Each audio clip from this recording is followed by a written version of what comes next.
Those were the comments, some of the comments zenye zilikuwa kwa group ya Atty. Taka mzisome.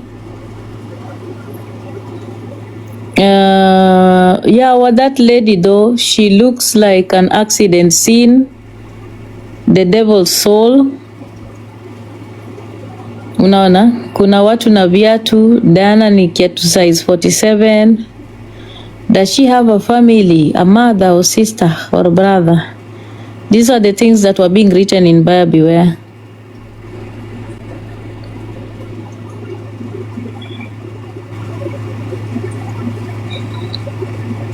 Ona hapa, huyu mwanamke alikuwa anaandika kwa Kijaluo. Huyu mama anafaa kubakwa ya ukweli.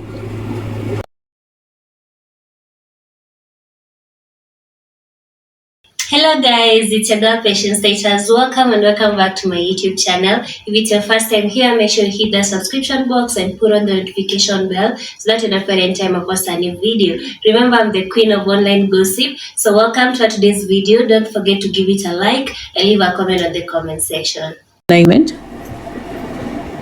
Na hapo pia alikuwa na hizo issues na Kenyatta National Hospital. Vile Kenyatta National Hospital walimu-accuse of extortion. So, huyu counsel Boniface Akusala, you can Google him. He's a big lawyer in Kenya. Walikuwa wamekubali kurepresent Atty pro bono. Eti Atty asilipe chochote because they felt that the state was harassing her. Unaona ile kesi ya Sonko. But after watching my story na documentary yenye ilitoka, walipost hii wakisema publicly, we had earlier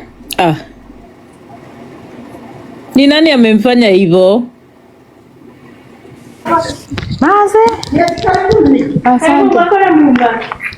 We had earlier, ebu mute Katarina. Wakasema unaona dana mtu akikubali mtu kwa guest accept guest huwa najua sikuwa nimeona Catalina. Wakasema we had earlier indicated our desire to represent Mildred Atty Owiso pro bono. After revelations of her role in cyberbullying people to death in her group Buyer Beware, we now respectfully withdraw that intention on grounds of conflict of interest. We do not support cyberbullying. Na hivyo ndo vile hii law firm, which is a very big law firm, wali drop kumrepresent. They say they don't want anything to do with her because of the revelations that were made about her bullying people to death. Na hapa, this is another victim wa Atty akisema, I must say this, I have been a victim of Mildred Atty Owiso and I asked her why she had posted me in Buyer Beware, yet I had not conned.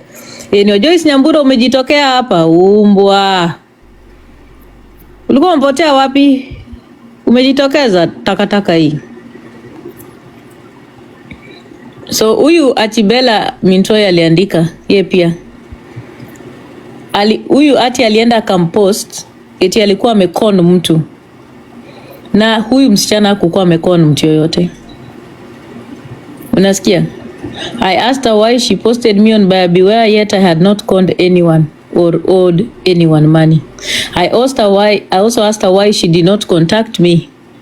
So this is what Atty used to do. She would create the posts, akitarget watu, anakupost, alafu unaenda kumtafuta ukimbeg. Sasa ile unaenda kumbeg, unafanya nini? Unamlipa pesa ndio atoe post. Akisha kupost itabidi umlipe pesa because ana create story anaweka, na itabidi umlipe pesa ndio atoe. Usipomlipa jina yako inaharibika. That's what she used to do.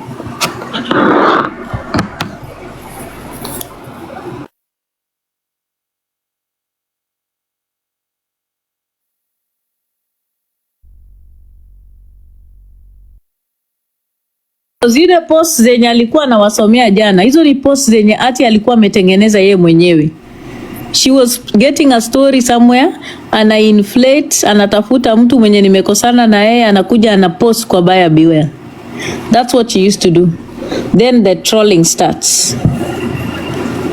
So hizo vitu alikuwa na post, there's, you know, nothing. And I'm challenging Atty if she can bring any woman mwenye anaweza leta proof pale nilikuwa nimemcon anywhere alete. Mpaka alikuwa amepost ati sijui nilikuwa nimeambiwa nitoke sijui KICC. Like guys, what a big fat lie. Nitoke KICC aje?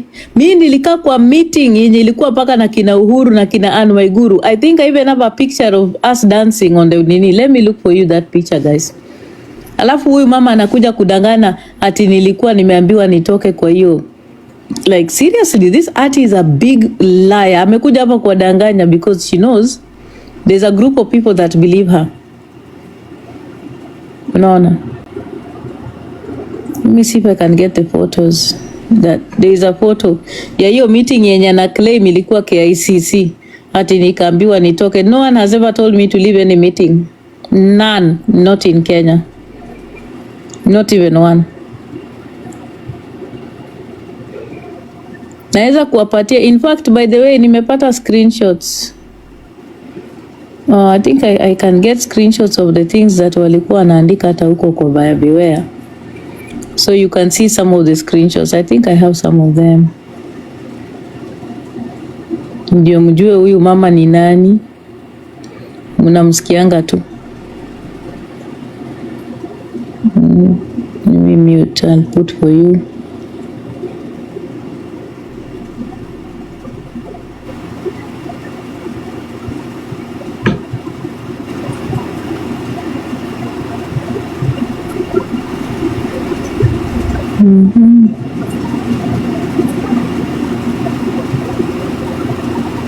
Yeah, ndio huyo lawyer mwenye alikuwa amecancel Atty, ndio huyo. If you think it was a joke, these people actually, you know,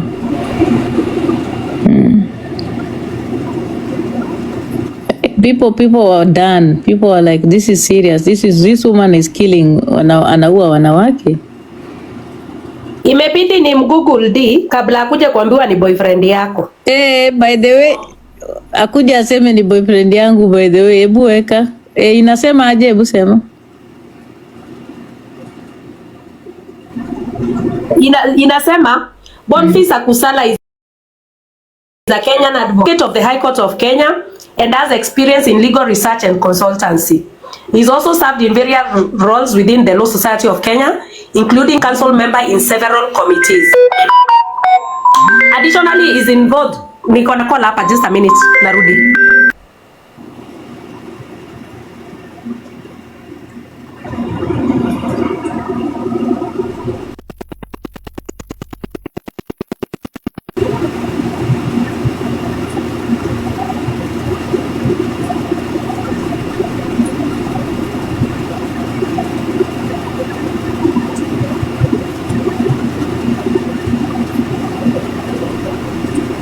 So I will also share with you a screenshot of a lady who pia alikuwa ananibuli kwa hiyo group mwenye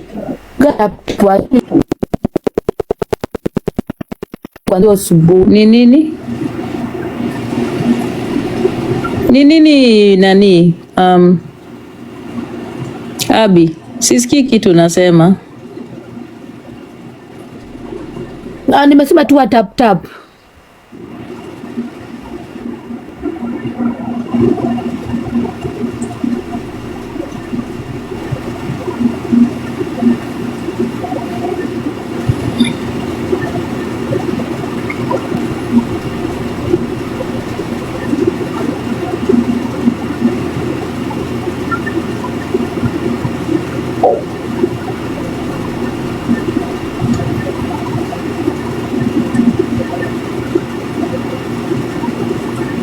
Just a minute guys, narudi.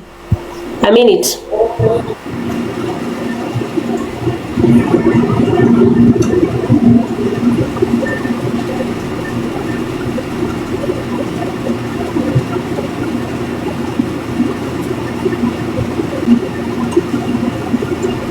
Nenda wapi?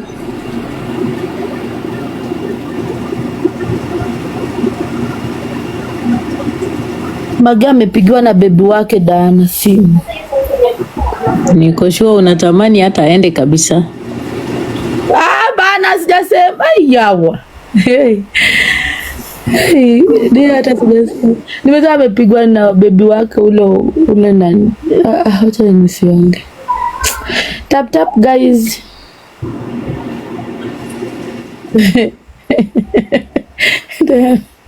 I'm back. Nani ananisengenya hapa? Mnanisengenya mkisema nini? Hamjui hata nikiwa kwa chai nasikia mkiongea. Haya.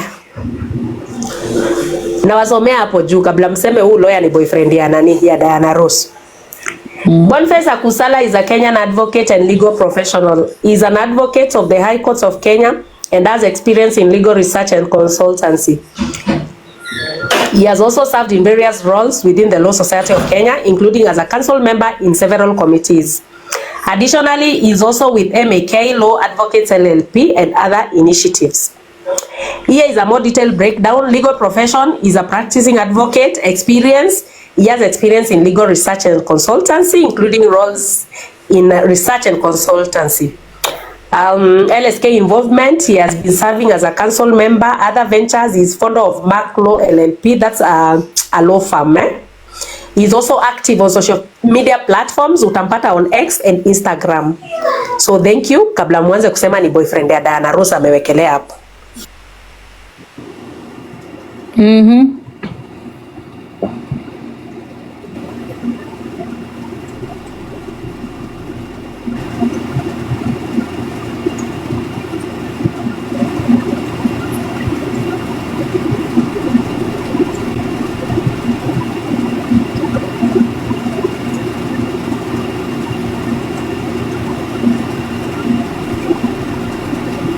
Kuna mtu anauliza kama nani, kama huyu madam alikuja TikTok peke yake akaacha wengine FB. Kuna marafiki zake wenye walipoteza kazi. I'm gonna show you the screenshots of the letters I wrote to friends of hers that lost. The United Nations actually fired 2 ladies after this cyberbullying. I'm going to show you. Muone. This was a big deal. Msifikirie ilikuwa mchezo. So ngoja muone vitu zenye walikuwa wanaandika. Hata kuna screenshot. I still have screenshots of what this woman was saying. They were even saying nipatiwe ratanrat nikufe. Wakasema mtu mwenye anaweza kunibaka anibake kabisa. Nipeleke kwa slaughterhouse. Hizi ni vitu wanawake walikuwa wanaandika.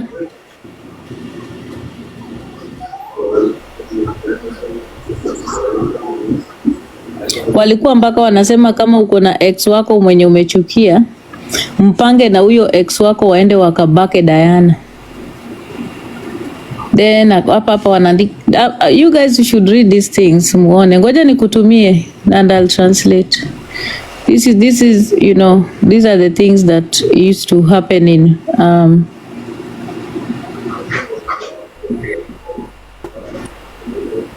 so that you can see all the screenshots, so that you see the things that Atty did and the groups that were working with her. Zingine zimeandika na Kijaluo but mtasoma tu. Siwezi kuziweka zingine zote because some of them contain pictures of my children wakiwa wame photoshop watoto wangu uchi, so hizo siwezi weka hapa, but all of these were in buyer beware so that you can read.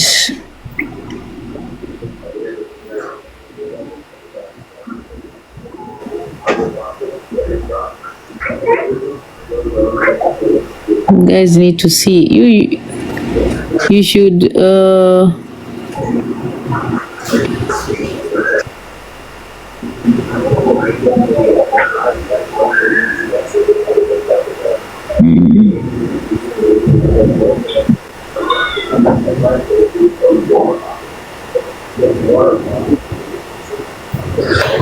somebody is asking asking you what made you trust her again, because at some point here on TikTok you guys were very close.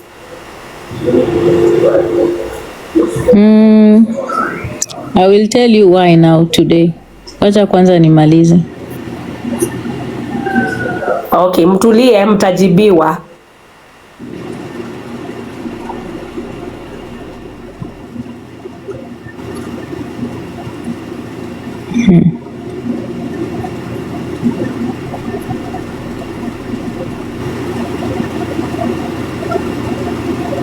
So it was impossible bullying, things that you do, you guys. Zile vitu nilipitia kwa mikono ya wanawake.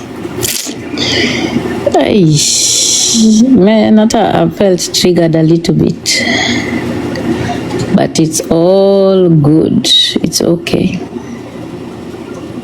Yeah, it takes a lot to heal from that. It's crazy. Mwisho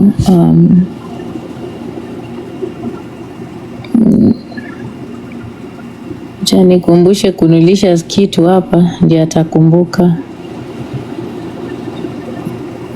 Kunilisha kuja useme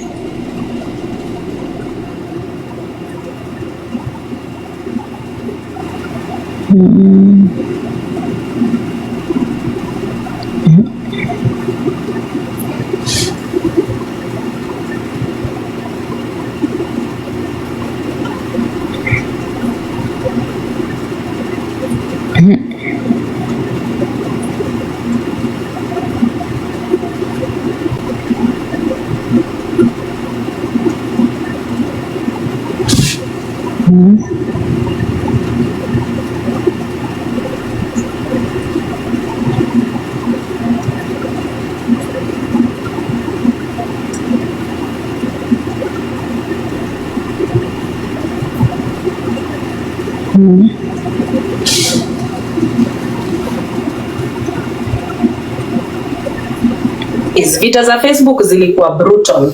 They were bad. Hapa TikTok ni shadow.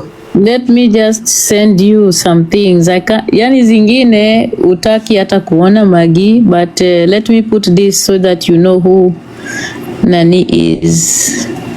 Naweka screen. Hizi ni comments za wanawake. These were the types of comments that were there.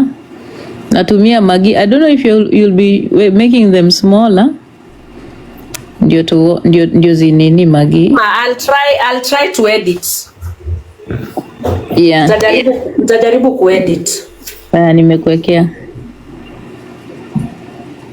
Nimesha kutumia. So anza na hizo screenshots ziko na maandishi, alafu ndio tutaenda kwa mapicha. Alafu hiyo let me. Yeah.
Let me try to put tuone kama zitaingia. Just a minute. Nitakuwa naziweka and then you explain.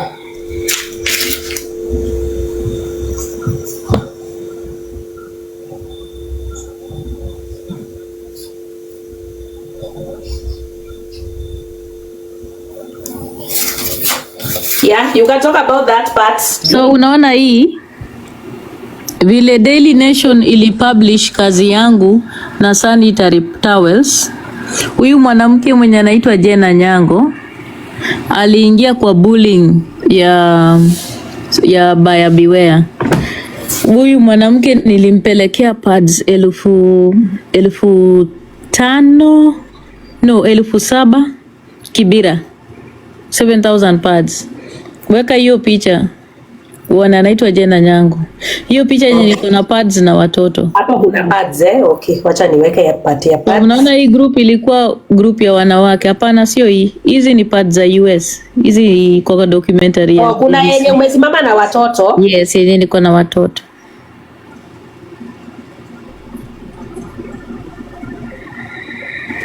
Okay. Hapa ndio nilipelekea huyu mwanamke pads. Yeah. In fact, I distributed pads single-handedly. By the way, guys, the work I used to do in Kenya nilikuwa nafanya peke yangu. Ambieni kunilisha sakuja anione na niambie pali alifanya investigation yeye na Shinya Uyoma. So I want you to relate to this story. The woman called Jena Nyango that posted the article for Daily Nation, because after I had distributed these pads, Daily Nation published an article. They had published many articles about me. So when the bullying was going on buyer beware, imagine this woman that I took pads to, that served 4 schools in Kibira, alienda kupost kunibully. Aliingia kwa group ya kina Atty. Huyu mama anaitwa Jena Nyango. Akaanza kusema vile hata huyu mimi pia alikuja kunipumbaza nini uso na pads kidogo kidogo hapo. Imagine, and I gave pads that served 4 of her schools for free with evidence. Hiyo akina Atty hawakutaka kusikia. Waliendelea kunitroll.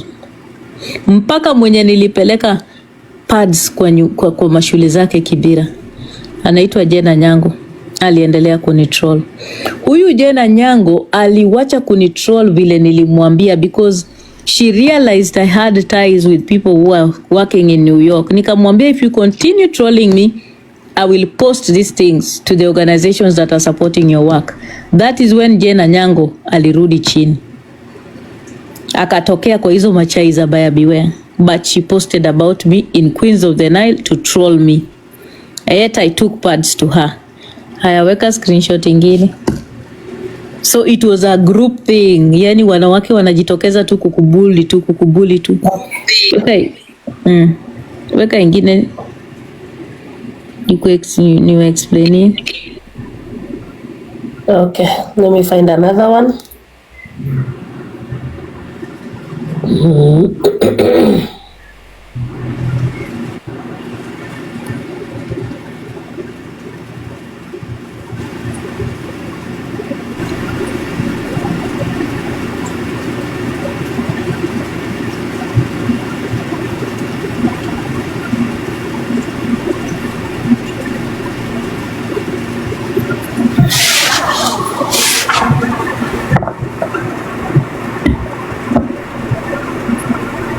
There you are, D. You can tell people about this one. Hii hapa, hii ilikuwa hiyo time yenye article ilikuwa imetoka. Hapa ndio tulikuwa tumekuja protest ya anti-rape ya Mugo wa Irimu hapa. And at that time also ndio nilifanyiwa interview na mwanamke anaitwa Lydia Matata, and I can prove that to you by sending you an article copy that was published in a French newspaper. Wacha nikutumie screenshot because it had my same. It's called Global Press Journal.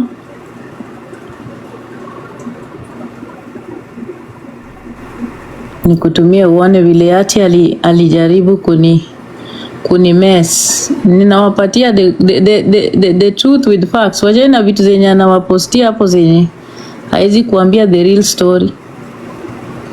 So it was being said that Diana Rose has never distributed any pads whatsoever in her life. Hizo zenye alikuwa anapeleka Kibira ni nini?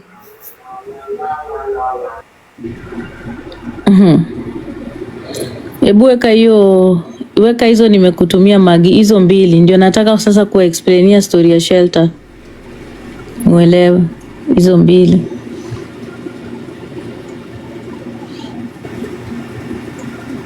If you want to know how vile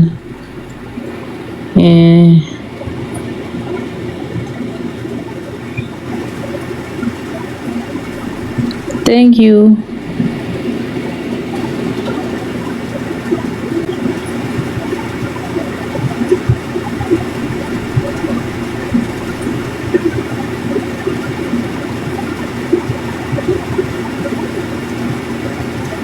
There you are, Diana. So this was the article that was published by the French newspaper in France. So when Atty Owiso and her group realized that this thing was published, that there was an international article about me, ndio wakatafuta huyo Florence mwenye nilikuwa liars na yeye, because I had a shelter in my house. Nilikuwa naleta watu kwa nyumba yangu, ndio nilikuwa nimetengeneza place for people to, but it was too small and I needed to get out of my house because it was too much for me. Nilikuwa na watu walikuwa nakuja wengi kwa nyumba yangu and I was like hapana, like there was no privacy, it was too much and I couldn't take it. So nikaongea na Florence, nikamwambia Florence, kama uko na nyumba yenye unasaidianga watu, aliniambia kuna shelter hata yeye. Akaniambia tusikizane, akaniambia how much she needs. Tulikuwa tunaenda kurepair mpaka choo na siji nini. Akakuja kwangu, nikampatia pesa na kila kitu. Aya, this lady tukasikizana naye mpaka nikatransfer wale watu walikuwa kwa shelter yangu kwangu, kwa nyumba yangu at that time kwake. So you know, during this whole process these people published this article. So mnaona hiyo picha yenye nilikuwa nayo kwa protest, ndio hii gazeti ilipublish, hii French journal ilipublish, because they interviewed me. Those wazungus interviewed me the same day I was having the protest.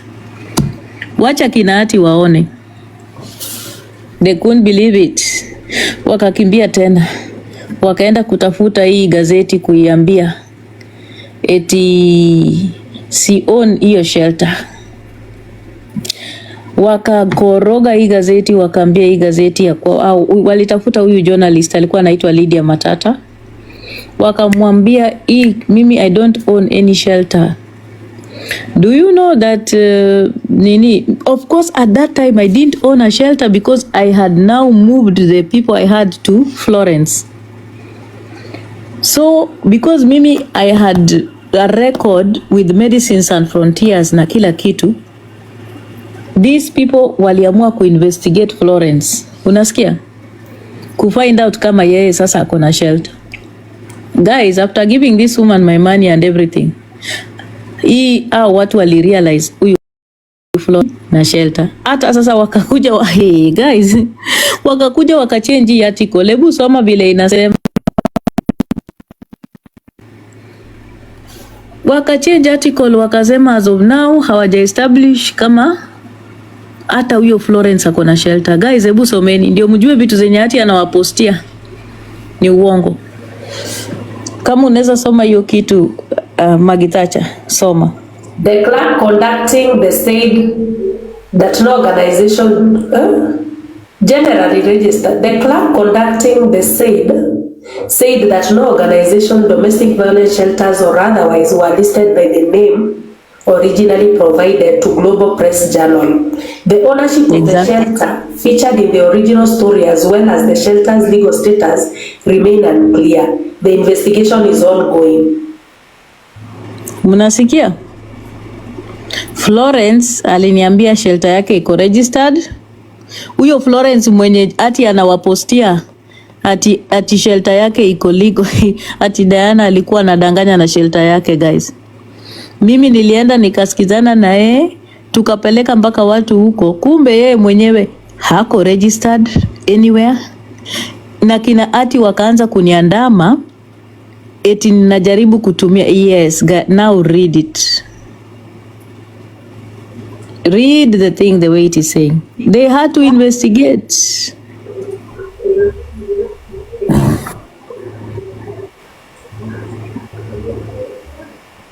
Unasikia? This story was removed from our site after serious questions were raised about the facts originally presented by local sources. On October, Global Press Journal began an in-depth investigation into the ownership and legal status of a domestic violence shelter originally featured in the story.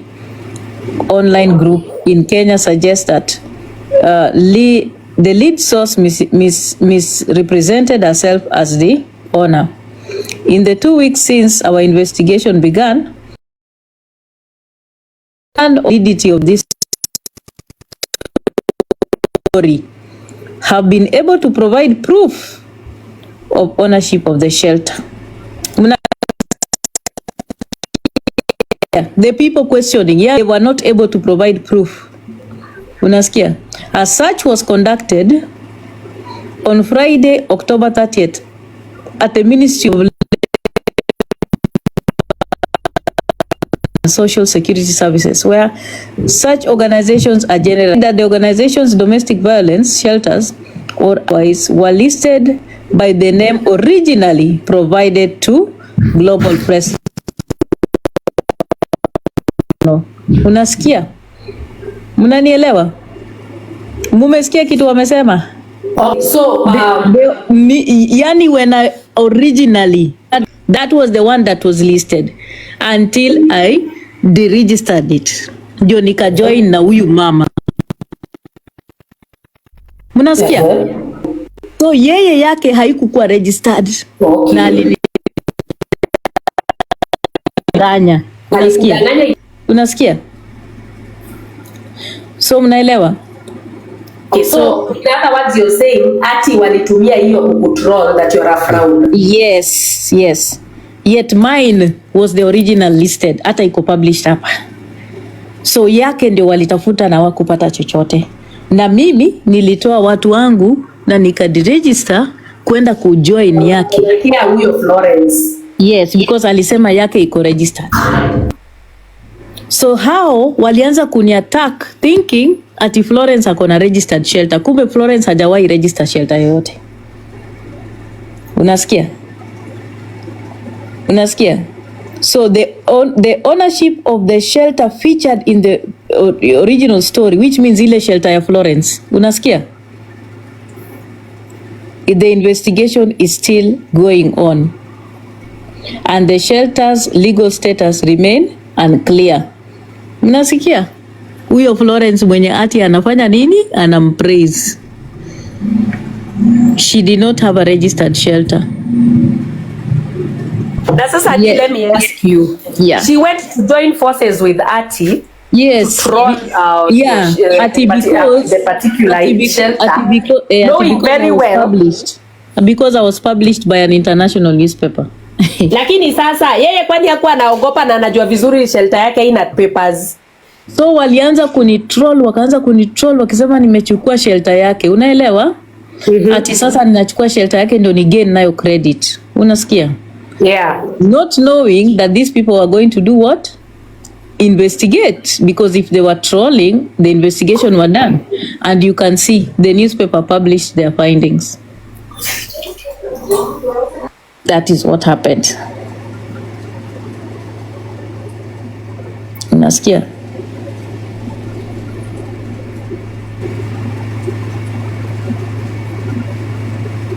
Let me go to the next whatever. The next Mimi, I'm debunking Atty's lies, guys.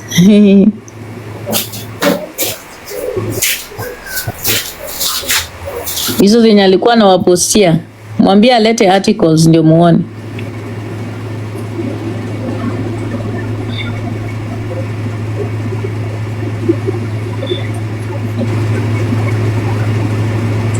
There is an article here. It's talking about Okowadada. Yeah. So this is when I was nominated as Kenya's top 40 under 40. And this is the time when you see, you hear in my recording, I'm talking about a scholarship to Canada that was cancelled because of the trolling. You had the recording ya Facebook umeongelea about a scholarship that was cancelled. So at this time when I was nominated for Kenya's top 40 under 40, I had received a scholarship to go to school in Canada, and I mentioned it in this article, but then it got cancelled after the trolling because hata vile nilikuwa nominated Kenya's top 40 under 40 Kenyan women for 2015-2016, kina Atty waliendelea kunitroll. Unaweza wawekea hiyo picha. Waliendelea kunitroll, wakanitroll, wakaenda kuattack Nation Media, wakiambia Nation Media, how can you guys give this woman that award? She does not deserve it. But watu wa NTV waliwaambia, we saw the work that Diana did with My Dress My Choice. We are not going to rescind the award. It will remain and it will be on record like that. So walikatazwa. Waliulizwa, kina Atty waliulizwa walete police reports, hawakuleta. Ya wanawake nimewaibia. And that is how I remained with the award. Unaweza weka hiyo picha yenye nimepatiwa award hapo.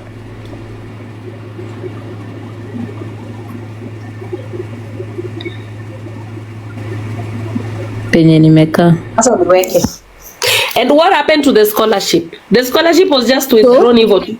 So when it was withdrawn that time, because there were three things happening at that time. That time I was also nominated to go for the Nelson Mandela Fellowship that was led by Obama.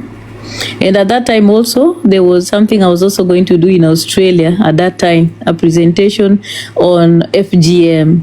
So I was supposed to leave Kenya, I think on the 13th of February, was going to go to present in Australia, then move to Canada, then come to the US because I was coming to the CSW. Then Legal Aid, because it's a Canadian organization, when I told them about the scholarship that was cancelled, that is when now everything about the cyberbullying and all those things were compiled and all that. So the rest I don't need to mention on this platform. Yeah, what did you hujanitumia? You've not sent me the award. Yenye nimekaa na nguo ya nini? Nguo ya Let me check again. Nimekutumia sai. Halafu uweke sasa screenshots za vile hao wanawake walikuwa na vitu zenye walikuwa wanaandika kwa Bayabiwe.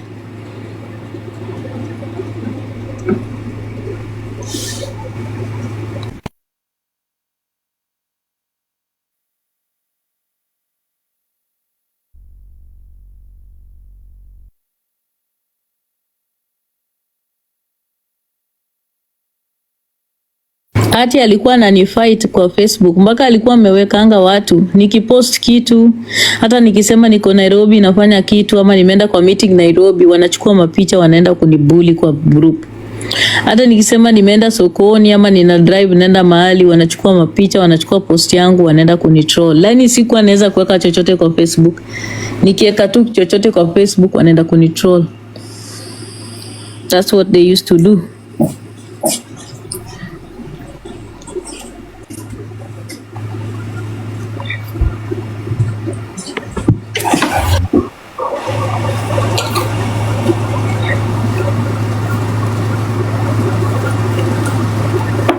Anytime I posted anything, she would take the post, alafu anaenda kuiweka huko, wanaanza kucheka. Wanaweka picha zangu, wanacheka hivyo. Wanaweka post na picha yangu, hata walikuwa kuna hata nini, waliweka hata Photoshop ya picha yangu ni kama nilikuwa uchi. Maybe see if I can screenshot it again. I design it kwa sababu inakataa, the pixels are high, so inakataa. Okay. Let me try. Just endelea tu kuongea. Yeah. So kama hiyo imekataa, you don't need to worry. Weka tu screenshot uone vile watu walikuwa na comment kwa Bayabiwe. the bullying and the things that they were doing. Ama uweke hiyo ingine ya nini kunilisha saone nilikuwa sina project ya pads. Aweke hiyo ya 5,000.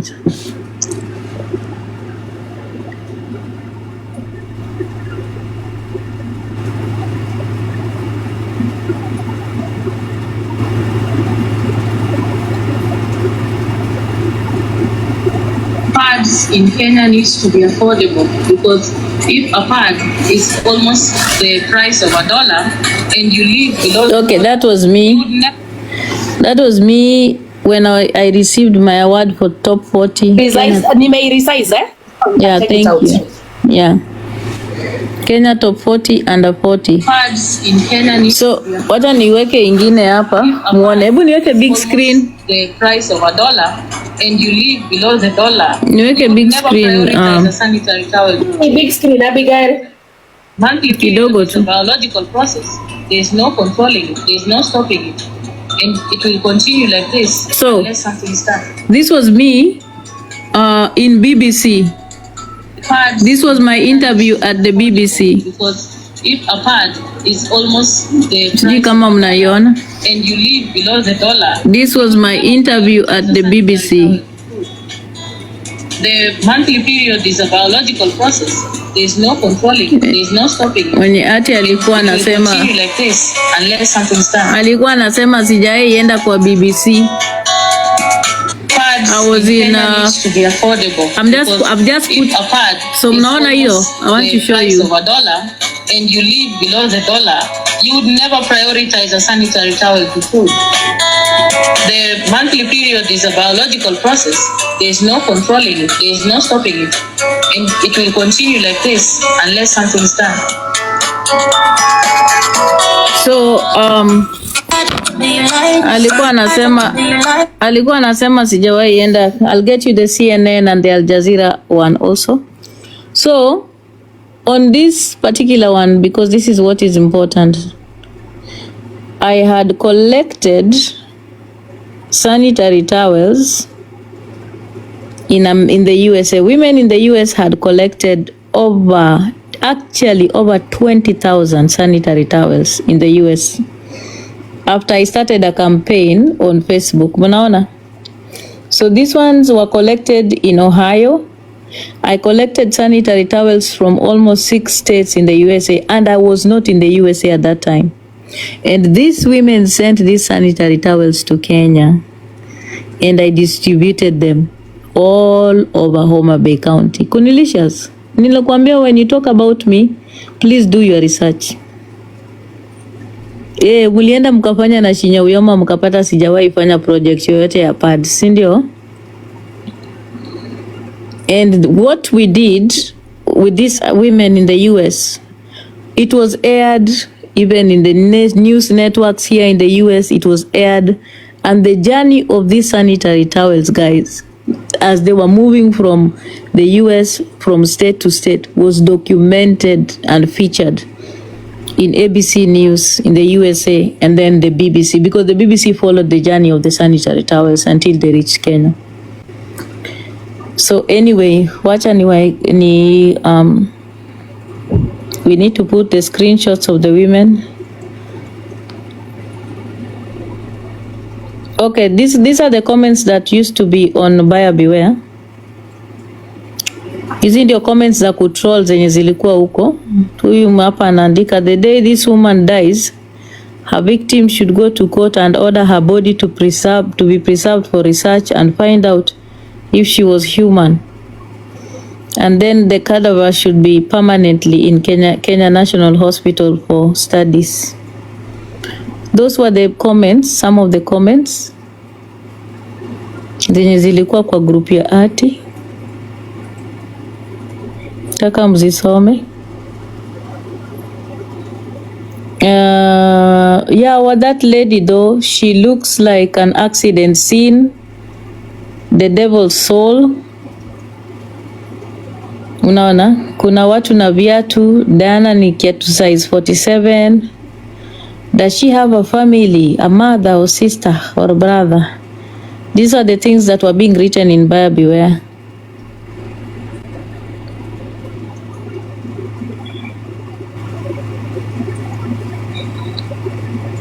Ona hapa, huyu mwanamke alikuwa anaandika kwa Kijaluo, huyu mama anafaa kubakwa ya ukweli. Alikuwa ameandika kwa Kijaluo hivyo. Translate hiyo Kijaluo di. Si ndio na wa translate. Nani si uniweke kwa big screen? Ameandika ati Odwaro repe mara diera. Gima iwacho Mati Moreni. Hii ni time yenye walipost eti nilikuwa nimeclaim nataka kubaka baba ya Waridi. Wakasema hapa huyu mama anafaa kuwa na bakwa ya ukweli ndio apate hiyo kitu yenye anatafuta. So huyu mwingine anasema let us post everywhere, you know, ati ukue careful usipost kwa sababu popote, sababu hii pepo chafu isikupate. Let me put another one.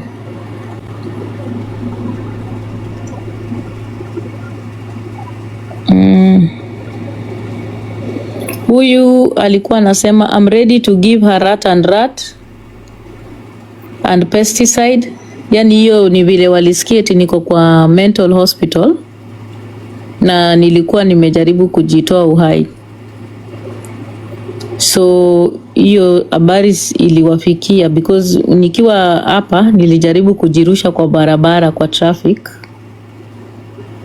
Hiyo time Mati alikuwa ananibuli, nilijirusha kwa barabara by the way. Hapa ni buyer beware ati. Hizi comments hii ni buyer beware. Kwa buyer beware. Yeah, hizi ni buyer beware. Oh my goodness.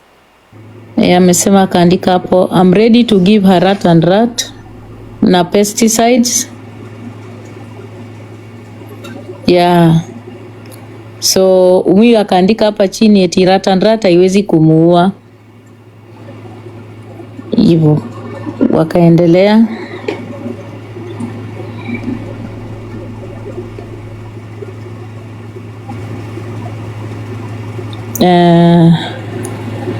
Hapa huyu anasema ati Diana inakaa alijibaka mwenyewe, nimechoka na huyo mama. Alafu huyu mnaona hiyo jina ya Nyarjapunjo Lajo. Nyarjapunjo Lajo.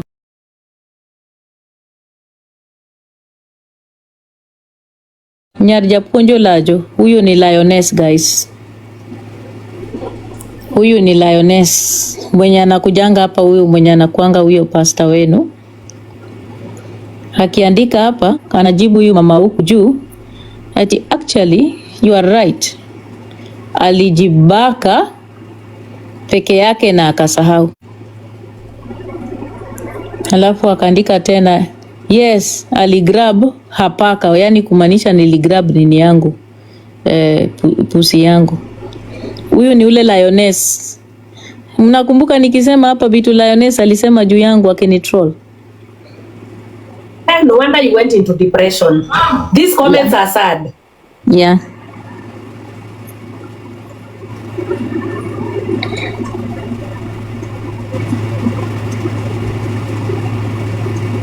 Okay, sasa hapa walikuwa wanapanga sasa vile ninafaa kubakwa. Huyu msichana kakuja akawapatia nini example of what wanafaa kufanya ndio nibakwe mimi pia. Huyu akaanza kusema kama uko na chuki na ex wako tupange ili ex wako aende kwa Diana. Unasikia? Halafu Diana atabaka huyo ex wako. Yeye ni smooth operator. Huyu akasema tutamfundisha amlua, you know, befriend her, then lure her to your ex and contact your ex. These women were planning how ninaweza nikabakwa.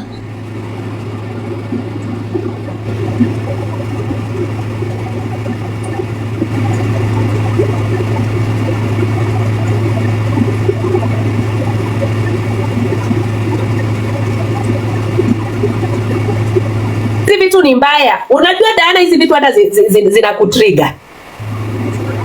Yeah. You're like unajua unakuwa kama mgonjwa wa PTSD unajipata you're kind of replaying your trauma. Now, at least some of you can see why she went into depression and ended up in a mental asylum. Guys, hebu niambia watu wote na hizo comments. Hadi unaambiwa ati umejibaka ukasahau.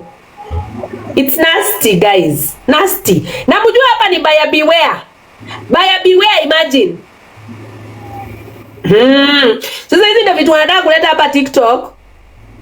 Ndio wengine wetu tuanze kujitoa uhai hapa. Because guys, they put so many to hizo comments. Those comments are too nasty guys. On one person. Yani unafika mahali una feel like dunia mzima is against you. Tell me how you will read this kind of comments over and over na utajipata kwa mental asylum. That's why niliwaambia hii vita, some of you mmekuja mmeipata hapa, you have no idea how some of these things started.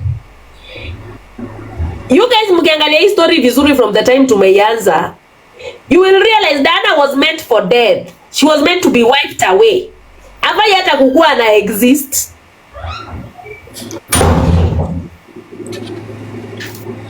I don't know, you are even strong una nini hizi vitu. Mimi yaki hata hiyo energy siwezi. You are strong. For you to be showing us this kind of stuff, it means you have somehow healed. Because somebody who has not somehow healed, hawezi hata kuleta hizi vitu. And that is why I felt it when you said they are even triggering you. Ukiangalia hizo vitu zinakutrigger. It's sad guys. Yani watu wanaweza awaken kwa mtu hii design.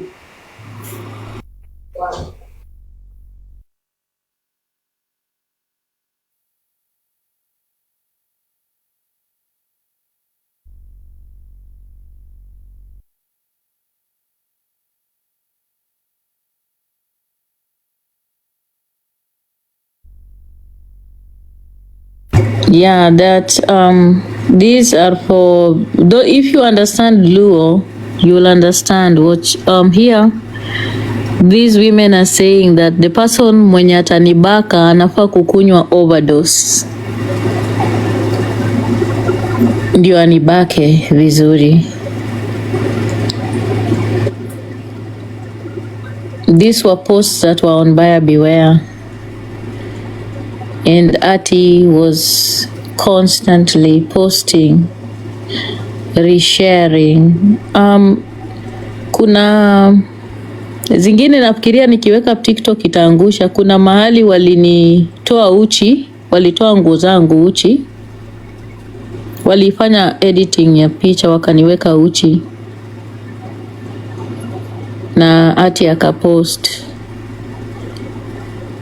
Na wakaendelea kunibuli wakishare. So walikuwa na make fun wakisema you know like this is the person mwenye sasa tunatafuta.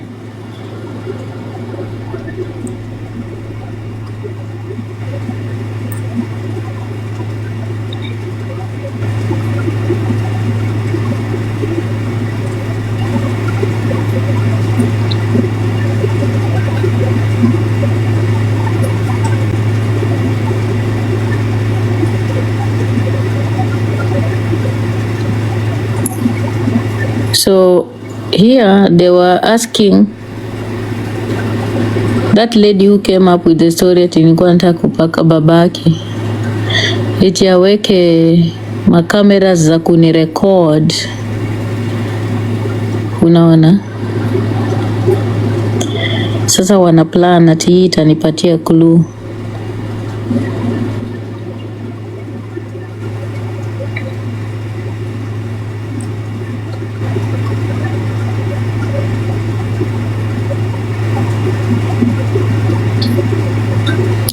So hapa vile walikuwa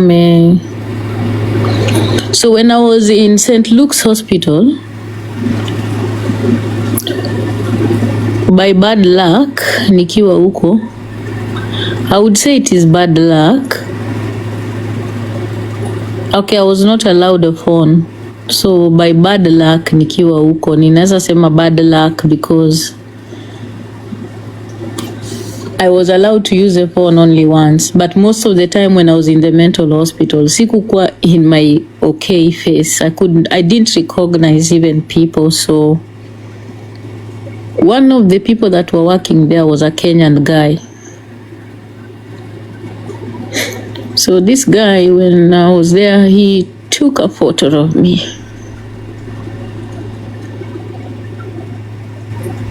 I don't know how it reached social media, but it came.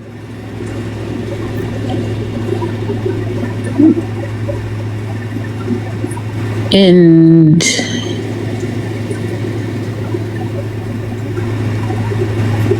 it also reached Buyer Beware.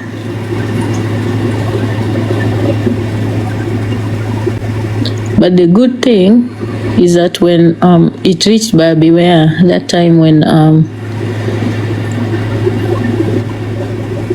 there was a lady in Buyer Beware. Her name was Nancy, I can't forget. She was a nurse practitioner in Ohio. When she saw that picture, she contacted the St. Luke's Hospital.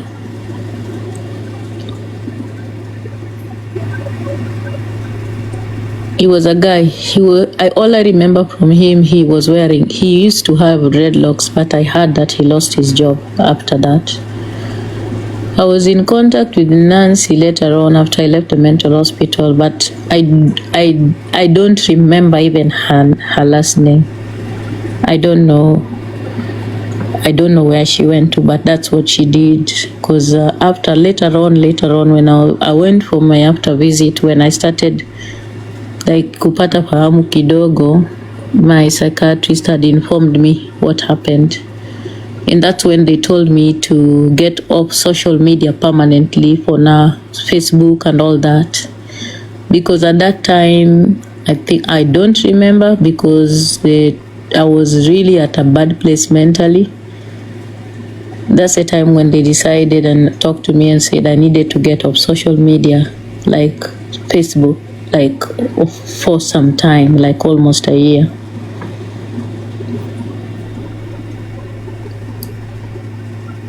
But that Nancy said that if I did not need to see what was posted on Buyer Beware because it was really bad. That's what she told me. The person who was working at St. Luke's had dreadlocks. He was a guy. That's what I remember, because that was the only like black person I would say alikuwa karibu na mimi at that time.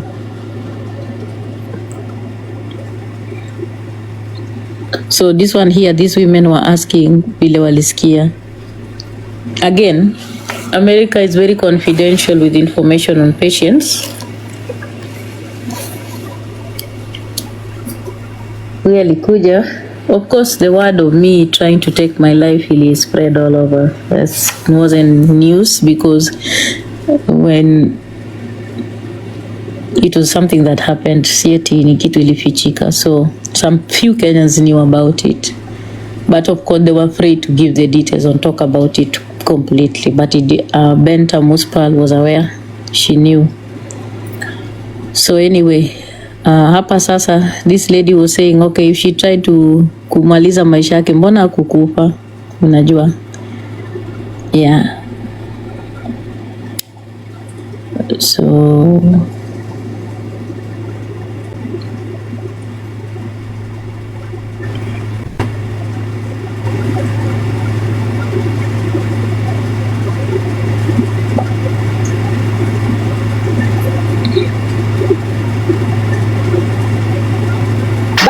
anasema ako ready kukupatia rat and rat. That is the highest form of bullying, guys. Yani uko ready kupatia mwenzako rat and rat. Hey. Yeah, so I think this is the last one I will put, but this is not a bullying screenshot. I can't continue putting those screenshots. So this is one of the ladies that lost her job after I sent to her. But this happened like a year later, like after I had gotten therapy and everything, so I started pursuing these women one by one. I was taking the screenshots of the things they were writing, sending to their employers. This one lost her job. She was working at the United Nations, and her employer was very supportive. Her name was Gloria Otieno. She lost her job because of the trolling and the things that she was writing about me.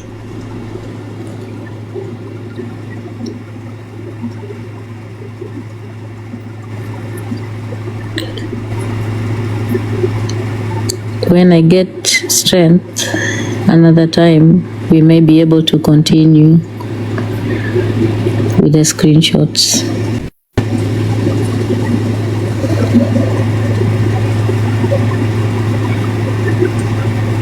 So when I talk about, and this is why most of you think I am a bully. Guys, I'm not a bully. I defend myself with a lot of force because I know what bullying can do. That's why most of you think I'm a bully. I'm not a bully. I react to stuff the way I do because I know what people ganging up together can do to someone. And I have seen Atty coming here on TikTok with the same lies, tactics, trying to manipulate and lie that she did not do anything to me. You see in the shelter story, the story she gave, did you see it the same with what I presented to you guys? She's given a completely different version of the truth. Me, I've given you even the article that was published by the French newspaper.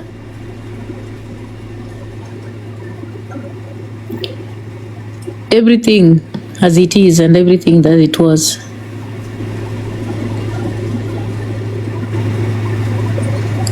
So yeah, these are some of the people who.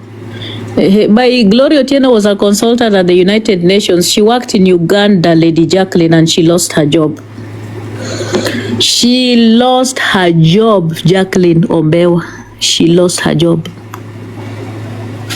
She was a consultant at the United Nations. She worked in Uganda. She lost her job. If you don't know, and I can put for you the proof here. Unajua unakuja hapa na hiyo kimbelembele yako na hiyo mboro yako because you think this is about you. Can you people block this dog out of here? Stupid woman. Huyu ndiye alikuwa hata usimblock, wacha hiyo umbo hapa. Do you know this Jacqueline came here? Wacha kai hapa. Why you people blocking her? Let us stay here and listen. This woman came here and lied. Ati nilikuwa, I bring proof wapi for you. Go and ask Gloria to give you proof. Do you know Jacqueline later juzi tu hapa alikuja kusema ati kuna mtoto nilikuwa nimechukua kwa serikali. Do you guys remember that story? Mnakumbuka huyu Jacqueline akikuja kufungua platform yake ati kuna mtoto nilikuwa nimechukua ati watu wakaenda kunishtaki. This woman here. Do you know she doesn't even This woman doesn't even know that child was given to me by the government. And that child was a victim of abuse by her uncle in Kariobangi. But she later on came to this platform to twist the story ati wanawake wa Facebook wa Facebook walienda wakanishtaki. Can you imagine? And she has no idea what this story is about. But alienda akafanya nini? Kupost. Yes. Jacqueline aende afungue live yake. Jacqueline aende afungue live yake huko. Asitulete ubizi hapa. This is one big fucking bully. Ukimwona hivi. Ukimwona hivi. Unamwona? Ati Diana is lying to you guys. Takataka hii umbo. Enda ufungue live yako guogani. Enda ufungue live na uweke proof eti yako kufutwa kazi umbwa.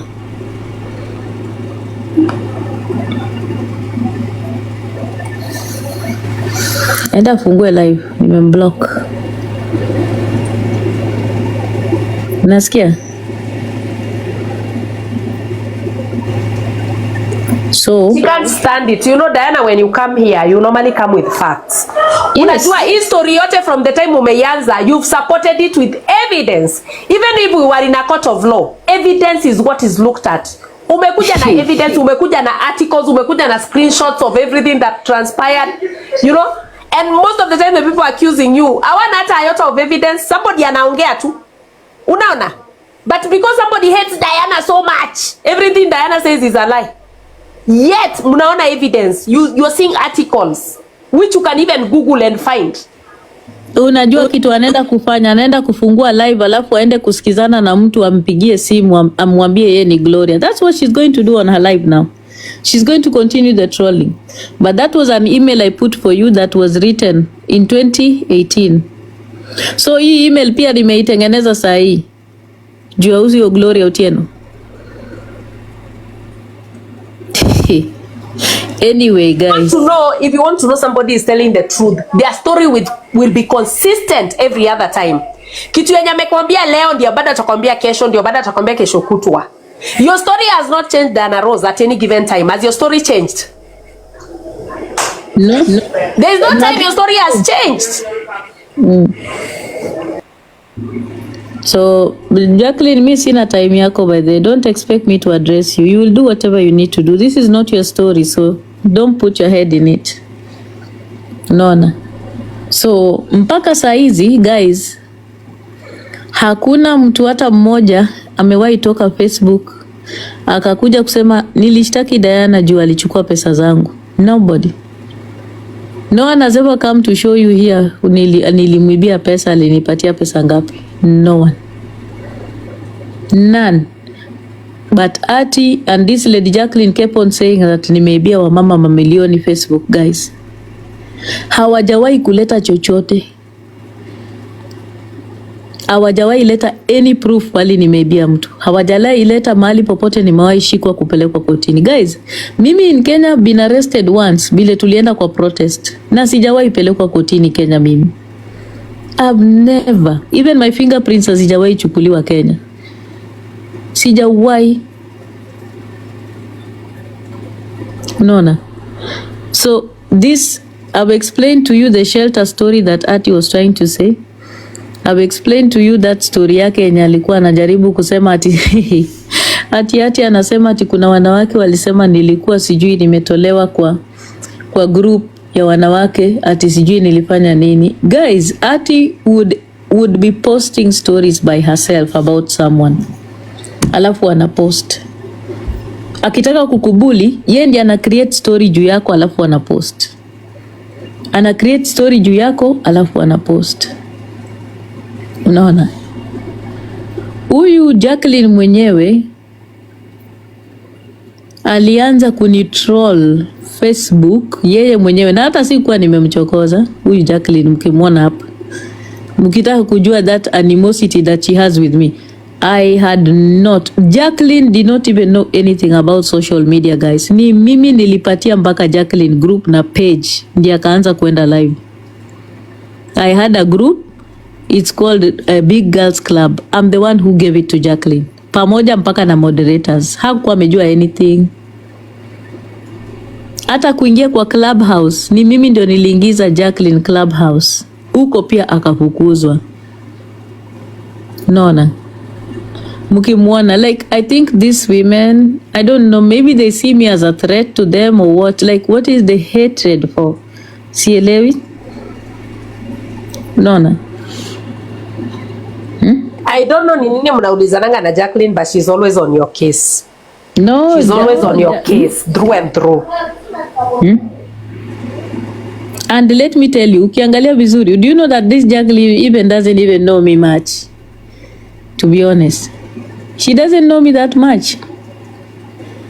She doesn't. Hata hizi stories za Facebook na magroupings, Jacqueline hakukuwa amezijua. Jacqueline was not on any group on Facebook. Alirudi akaingia tu kwa Buyer Beware peke yake. But she was never on Kilimani Mom. She was not on Hello Mama. She wasn't.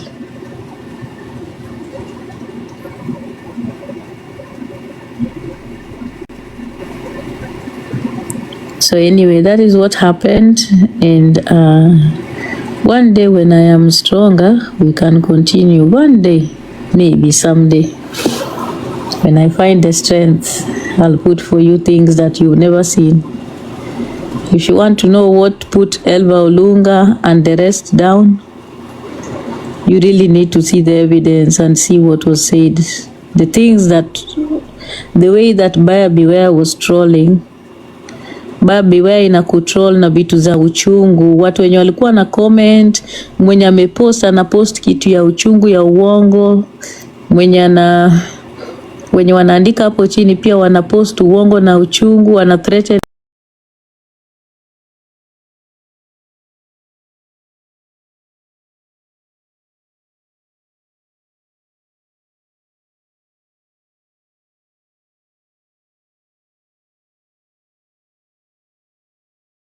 she would try to change the story to suit her needs.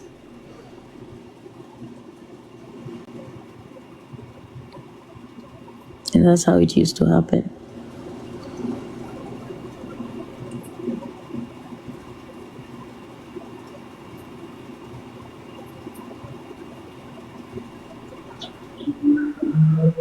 So Diana, where are some of these women that bullied you? Especially some of those comments we've seen. Of course, you've identified one or two, but like where are the rest? The women or who? The women or who? Which women? Yeah, the women that were bullying you in Buyer Beware. They are here. Of course, we know there are those who are dead. We know there are those who are dead. There are those who are here, and then now. Wengine, because I know ilikuwa ni kirende wako wapi? There is nimeona nani yako hapa, Precious yuko hapa. Kuna huyo Esther Mean Boys nimemwona hapa TikTok. There is another one called Linda Maseno. Yeah. There is Koto Noka. I know you people know their names. If I call you by their name, the women, even there is Gina Yako, there is Were Lizzy. These women are many. And now, Dee, we have a question. Yeah. When Atty tried to come into TikTok, we remember she came na ile jina ya Rosso, and she also used you as backup, kumcharaza Rosso, so that she could penya. Initially, she came and she acted like this supporter of Nyako and all the Gugu Nation. I remember they followed her, and that's how she ended up getting followers. And then by the time followers were in wacha niweke nani Essie Gibbs Jean went and posted that she had sent me money, and it was a lie. She went and posted on Buyer Beware that she sent me money, and she had never sent me money for my projects in Kenya. Let me show you what she posted. That come for my neck. I'm not sure if it is here. Jean had posted about me.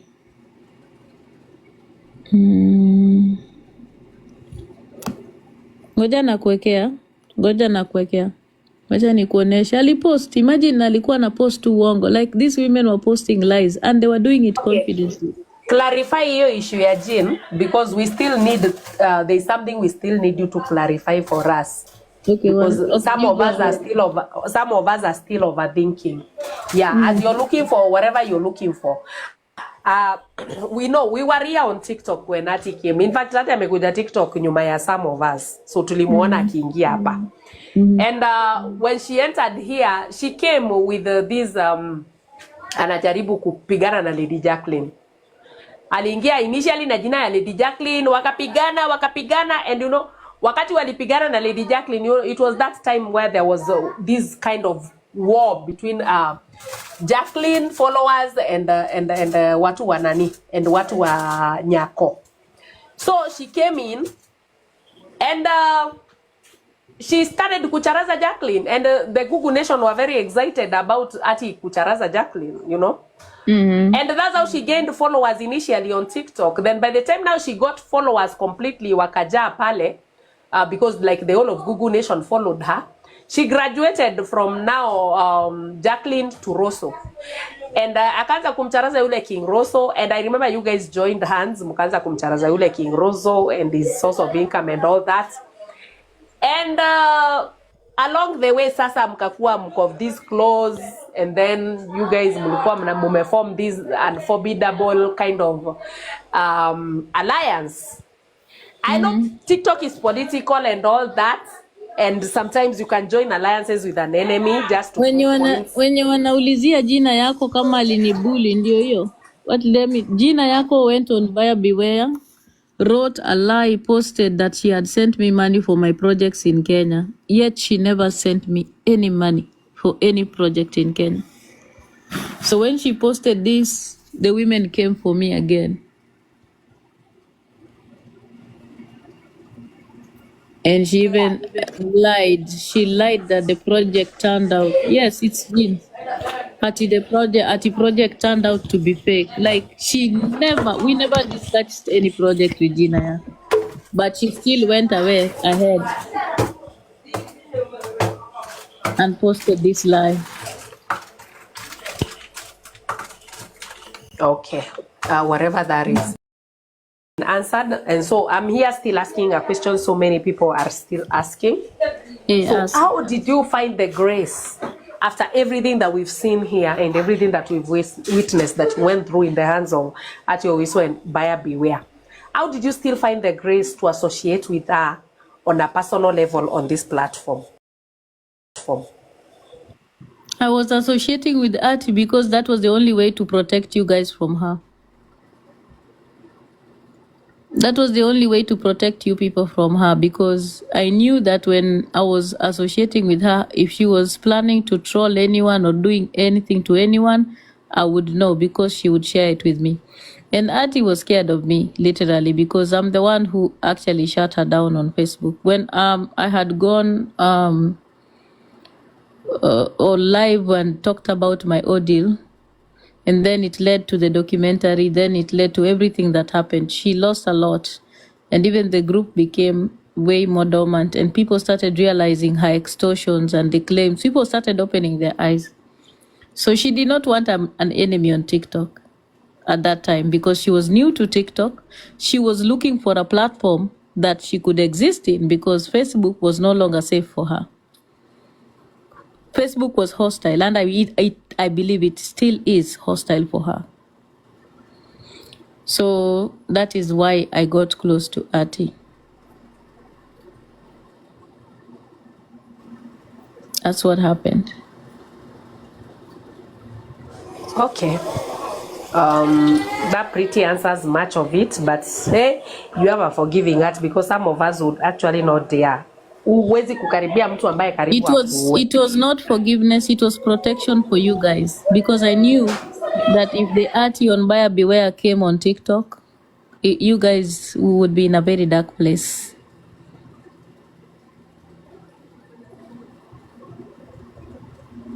So that's what. Okay guys, anybody with a question, this is leo ni open forum.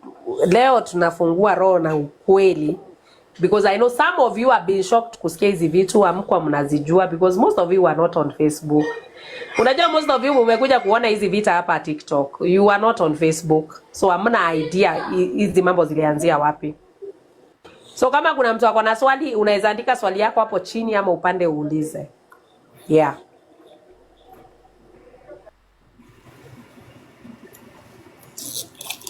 Okay, mimi sina swali, lakini clearly hizi vitu Diana amekuwa akiongea at randomly kwa platform yoyote anaongea, na leo nimeona hizi screenshots na ile documentary tumeangalia, kila kitu ina match and with what she has been saying randomly. And Diana, I think you are a very strong lady. Na what's happening ni watu these ladies wako na wifu. Kitu moja Diana, ujue you have a voice na Facebook. Mimi nimekujua hapa TikTok, Facebook sikuwa nakujua, lakini Facebook na TikTok uko na huge platform na uko na voice. and these ladies hiyo ndio wanatafuta kwako, so they look for something of which wanajua wataongea a lie about you, wanajua hiyo itakutrigger ukuje kuaddress, and that's what has been happening. So anyway, ni mzuri tu kuwa strong. Saizi Atty ulikuwa supposed kuwa victim wa Atty, lakini haikufanyika. There is a reason why Mungu alikuweka haikufanyika, sababu kama ungekuwa by saizi watu hawangekuwa wanajua huyu mtu anaitwa Atty, lakini through you tumemjua, na from now onwards nafikiri hizi documentary zikitembea hivi atakuwa anajulikana. I hope atakuwa na victim mwingine, hakuna mtu mwingine atakufa sababu ya trolling. Unajua ni very painful mtu akikuwekelea kitu na itembee iende kwa relatives, kwa watu mnaheshimiana, na ni kitu ya uongo. Na niliona mwingine akisema ati hii rape thing ndio Diana alitumia sijui kufile asylum in the US, na nimeona huko kwa documentary. Ngoja kidogo Triple S, ngoja kidogo Yeah. Triple S, hold on there. Yes. Ajuza, Yeah. enda upambane na Don the Con. Enda upambane na Don the Con. Unasikia? Hebu tueni Ajuza hapa aende akapambane na Don the Con kwanza, waitishane pesa huko 1000, I don't know 10000. Don the Con kwanza hata alifaa kutombe. At least ukisema amepotea na pesa anapotea pia na kuma. Abigail, toa huyo takataka hapa. Thank you. Continue Triple S. So niliona Eva K akiongea somewhere kwa platform nyingine ati hiyo ndiye alitumia sijui kufile asylum. Anaona shindo mtu ako na akili gani? Hii kitu clearly ilienda kotini venye kwa hiyo documentary nimeona ikisemekana investigation wanafanyanga investigation sana before something utumie something kufile asylum.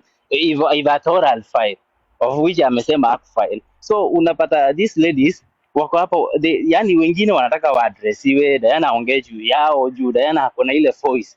Mtu akiongea juu ya mtu, huyo mtu atajulikana, atapata following, and that's what they are doing. So Na chenye nasambia Diana saizi Triple S, mtu kama Eva K hata sijawahi yeah, I don't even that's what she that's why nakwambia that's what she has been looking for. Anataka aongelewe. I don't even listen to her. Diana, wacha nikwambie. Leo hii hata ukimention tu jina ya mtu hivi anafurahia. Nilikuwa napitia mahali pengine juzi nikaona ati mtu mwingine anagombana, mbona Diana ana choose mwenye ana respond tu. Kwa nini? Atulisema Magida na Sakena ni dimwits. Magida came out strong akisema huwezi mweka group moja na Sakena, uko supposed to address back, you see. So from now henceforth nafikiri Diana uko juu, usikuje chini tena, already you are above there. Usikuje hapa chini kwa address ya watu unaoitanga chini matwazi. Don't come down here. So many people tumelearn a lot from you.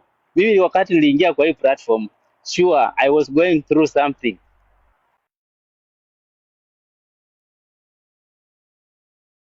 Nafikiri nilikuwa nipate depression, sababu nilijipata na avoid watu wenye wananijua mimi, huyo nataka kukaa na peke yangu, you know, and that day happened. Uliongea juu ya depression na nilisaidika sana. Umeongea juu ya watoto, nimesaidika. Diana, ukiongea kuna watu wana learn a lot from you, lakini hii ya watu kukubring down, mimi nasimama na wewe, lazima ureact when una react, sababu mahali umetoka kama mahali umetoka ungenyamaza sana Diana, sisi hatungekuwa na wewe. So anybody coming for you lazima umchipu, sababu for everything to behave even, lazima kila kitu kiwe even, lazima umchipu venye roho yako inakuambia. Lakini kuna vitu zingine utaavoid tu mention some of the people wenye wanaongea ni kama hawana akili, wenye wanaongea vitu zingine zenye zinaendelea saa hizi, na kama huyo sijui rara nani. So avoid such people. Otherwise mimi niko hapa kwa hiyo platform. Nani anaongea? Kina nani? Rara si huyu wa mwenye ako saizi kwa TikTok tu anaongea vitu zingine hata asimaji. Unaona? So anataka sana mwenye alikuwa anataka ati umshike sijui nini, anaongojea nini, you know, vitu kama hizo. Chenye unafaa ujue saizi you have a YouTube platform, put in TikTok and Facebook. Now you have a voice. Ukiongea kitu watu wanafuata. Ndio nilisikia mwingine jana akisema ati followers wako wengi hawana kakilu. nafikiri unajua hiyo nani anaongeanga Kakilu. So it doesn't matter. Which means we are following you honestly. Si ati lazima tukue na pesa tukubribe ndio tukufollow. We are following you honestly. Hata kama hatuna, tunajua uko na content yenye tunahitaji. Lakini side nyingine pia lazima upigane ndio watu wasikurudishe mahali ulitoka. Otherwise mimi nitaendelea kusupport Diana. Acha niingie church lakini nitakuwa na wasi. Triple S, and Thank you so much. all your support all this while. Yeah. I appreciate you. Okay, thank you.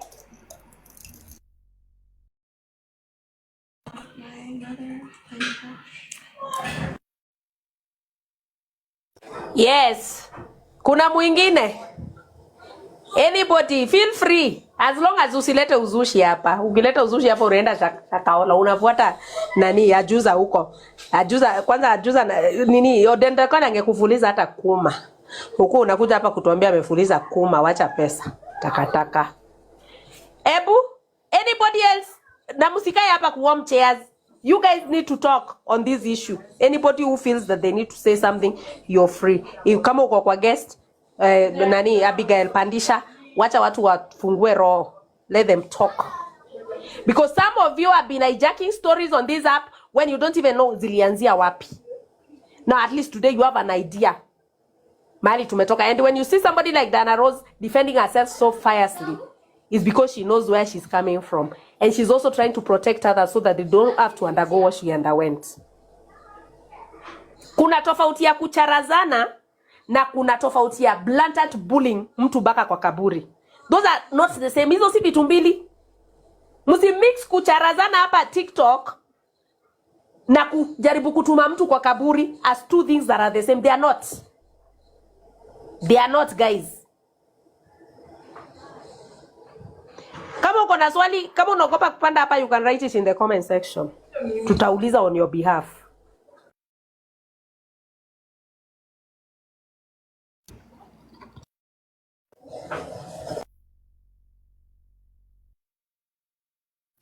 Don't confuse kucharazana hapa. You know the bickering that people have on this app, like people go on each other, you know. Don't confuse it with pure bullying to the grave. Kuna ile bullying yenye unataka kupeleka mtu kwa kaburi. Wachana na hii banta ya matusi hapa yenye watu wanafanyanga hapa ya kurushiana maneno. You can't compare. Najua zaidi Jacqueline amefungua live so that she can address, because anywhere there is Diana, you will never miss Jacqueline. Wacha call Gloria mara mingi hata mara 100 ampigie tu. Mi siwezi kujibu nani Jacqueline. Mi najua Jacqueline. Usipatie mtu yoyote mboka. Jacqueline is looking for mboka with your name again. Don't. Mimi nimeshakwambia the kind of people. Ebu, kwani mumerudisha Ajuza hapa? Ambieni Ajuza aende atafute kuma yake huko kwa Don the Con. Ni nini? Abigail, can you remove this nini from here? Umemaliza apake mkoroko kwanza, usijui kama hata umepaka ukangara ndio unakuja hapa kuni address. This woman is obsessed with me. Tangu nitoke nini hiyo nini yake, hiyo diaspora ya matakataka. Mimi huwezi niona tena Never. You are the last person that will ever see me.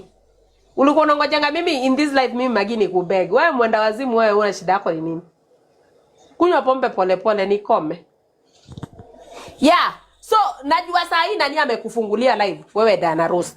But don't respond. Usirespondie any backing dog in this app. Especially any dog that wants to use you for mboka. Don't try.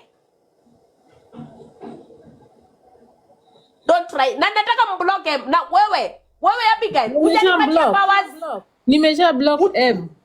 Yes, block huyo. Ajuza, please go get a life somewhere. Nimesha block. Ajuza, mimi nilikwambia the moment I left your platform unaisha. Si nilitoka hapo na ukaisha. I left your platform na ukaisha. Aka kamagi kenye ulikuwa unaona ni kamagi. Kenye kana nguvu yoyote. Mbona nilitoka diaspora na ukaisha? Nilitoka diaspora na ukaisha. Don't. You underrated me. You underrated me. I am the reason your diaspora was still being called diaspora. And people who have brains can see it. I know you're very bitter that I left you the way I left you. That is never happening. And the fact that I once called you my boss makes me feel like slapping myself. Because what would deserve kuwa boss wa mtu yoyote? What would deserve kuwa boss hata wa kuku? Ama monkeys kwa nini kwa zoo? You can't. You cannot. You're not a leader. Ajuza, you're not a leader. You have no leadership skills whatsoever. You are as useless as they come. So wewe ebuka kando tafadhali. Hiyo diaspora yako iliisha. Hata papadi nilibeba nikatoa huko. Unacheza na mimi. Mimi sina pesa. I may not have money, but I have something worth more than money. Unasikia? Sicheze na mimi. Hiyo diaspora yako nilimaliza. Na hiyo diaspora itawahi kurudi. I was diaspora. Yes. In as much as sikuwa mimi ndio natoa pesa kule, diaspora was me and me is diaspora. Whether you like it or not. Thank you. Then I mute.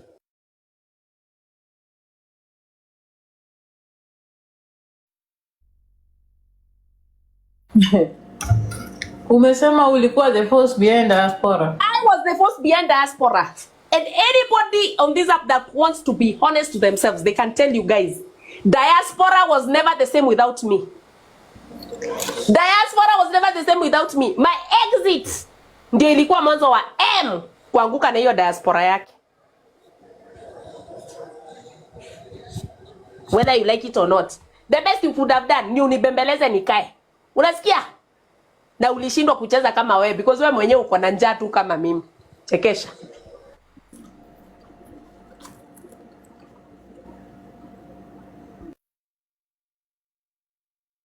Was diaspora. And I know you can't take it. I know it's painful. Design yenye nilikuacha inauma hadi leo. I know it's painful. And that is why even when my father died, you tried to troll me. You're a fool. Wewe ni bure kabisa. Hebu go gather yourself somewhere please and give me a break.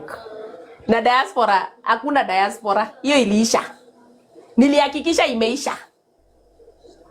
Unaona umejaribu hata kuokota kina Dondekon huku wa kuamshia diaspora imekataa. We don't have the same grace. Kama Ajuza. Kunywa wine pole pole kwa jacuzzi. Achana na mimi. Kwani Baba Talisha amezaa tena?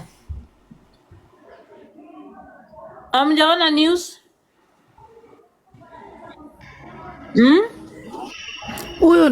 Huyu ni nani mnapandisha guys? The lucky ni nani huyu? Mumeona news guys? Wapi? Baba Talisha amezaa mtoto. Mtoto kijana.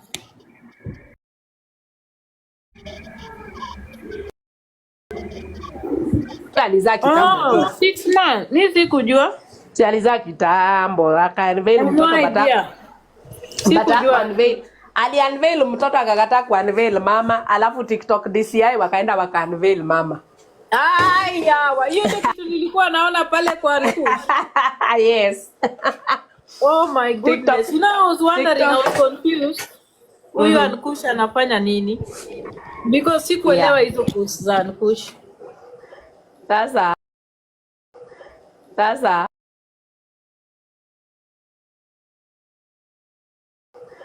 Sasa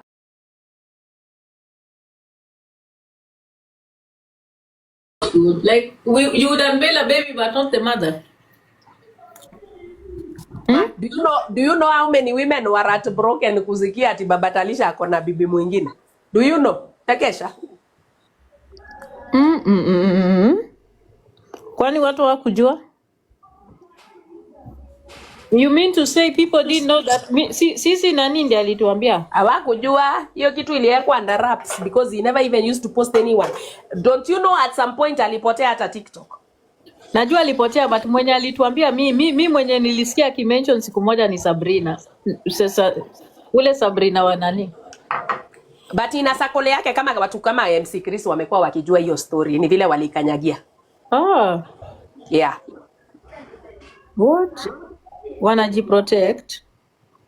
Wao ukumbukangi bad girl akisema Wanjiko. Bad girl. Nimekutumia picha ya Juza. Kwanza nataka kuweka Juza hapa. Unakumbuka nini di? Ebu juggle your memory back to when nani bad girl alikuwa na address nani? Ndio nakwambia Sabrina ndiye alituambia. Sisi Sabrina ndiye alituambia. Na unakumbuka bad girl kept mentioning Wanjiko and people are wondering who is Wanjiko. Alianza kuolewa from back hata kabla Chira akufa. What? Those who can recall, mnakumbuka bad girl akisema ati Baba Talisha amekuja na bibi yake hapa anaitwa Wanjiko. Nakumbuka. Yes. Mimi nakumbuka na hata kuna siku Sabrina alikuja kwa live mahali tulikuwa. Alafu mdomo yake I think ilislide akasema. Angalia si bibi ya Baba Talisha. Wanjiko. Wamekuwa together all this time. You know, it's because angekuja tu aseme, unajua there were these women who were dying for him. You know, kuna wale crushes wenye hata walikuwa wanamtumianga pesa huko. You know the way women behavior. You know vile majuza wana behaving hapa kwa hii TikTok wanajaribu kulisha some fine men like Baba Talisha. So, majuza walikuwa wanammezea mate na because hataki ile support ya majuza ikatike. Of course hakuna vile angekuja awaambie niko na mpoa. Wao wanangi vile Collins squeeze amekaukiwa tangu akuje kuintroduce bibi hapa. Juza wote wamehamia kwa King Master. No, I think it's not really kukaukiwa. Nani, Mangitacha TikTok is changing. TikTok imechange. The amount of money that people used to give on TikTok has changed. The amount of attention people used to give on TikTok has changed. The content on TikTok has changed also. So there is no money. Unajua kitu I know there have been changes. Yeah, so ile kitu imeharibu TikTok sana ni hao watu wenye wamekuwa na mashida na wanasaidiwa na most of the stories turn out to be uongo. Lakini wewe si unakumbuka Headmaster? Headmaster si alikuwa na mama hapa, ule mama mwenye alimlalisha sel. Umesahau? Ndio nakwambia hizo mauongo ndo zimefanya TikTok imechange. Collins alikuwa unapatia mtu pesa alafu anakutusi. Si ule mama alipeleka Collins ndani kwa sababu alikuwa anamsaidia, alafu Collins akakuja kumtusi eti ni mzee, matako yake sijui nanuka. Hata kama ni wewe, can you give money again to somebody?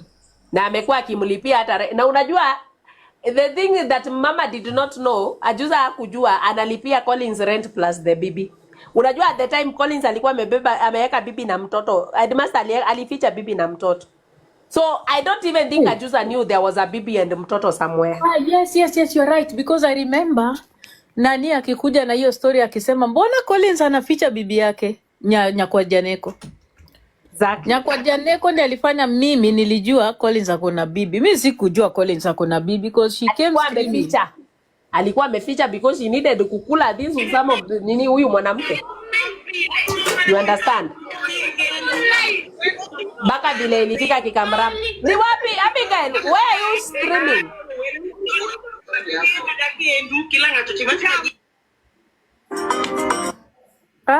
Abigail, what is wrong?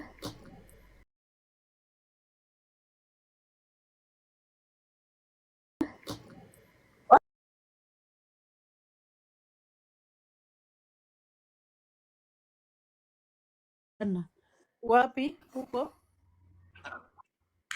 Kwa do. Watu wanapigania. Sijui naona tu anazumiwa everywhere. Na nani? Unaongea vitu watuelewi. Pia mimi niongea kitu ya comment section, wawili watatu watanielewa. Ndo nimeingia cha nione. Nitoe ama niwaeke tuone. Hata tusikie inaendelea wapi. Sasa hiyo ni yao, lakini Muti hataelewa. Muti ataelewa aje? Muti anabonga. Mtajua Kenya. Hamtajua. Ni chai yenye ilikuwa huko penye walienda jana. Ilikuwa jana majuzi. Walienda hiyo event. That event they went to Kisumu. The flop kama kuna pesa imekuliwa hapo. Lakini Dora acha nikwambie. Next time ukipanga event, uliona venye birthday yangu ilikuwaje? Hadi nilikuwa napigia mtu hadi asubuhi simu. Namwambia sasa, are you confirming unakuja mokuji? Na text mtu namwambia dress code ni hii. event ni hii siku na mnavaa hivi. Mbona muifanye this year? Usinvite mtu hivyo alafu muache in the darkness, ajui event iko Kisumu wapi. Sasa hata ningekuja Kisumu wapi? Na sijui Kisumu. Tulikuwa tunaenda kuwa pamoja kila mtu. So thank you so much for watching the video to the end. Remember to like, share, comment, and if you have not subscribed, please make sure you subscribe and put on the notification bell so that you know every time I post a new video. So guys, thank you. I'm gonna see you on my next video. Bye.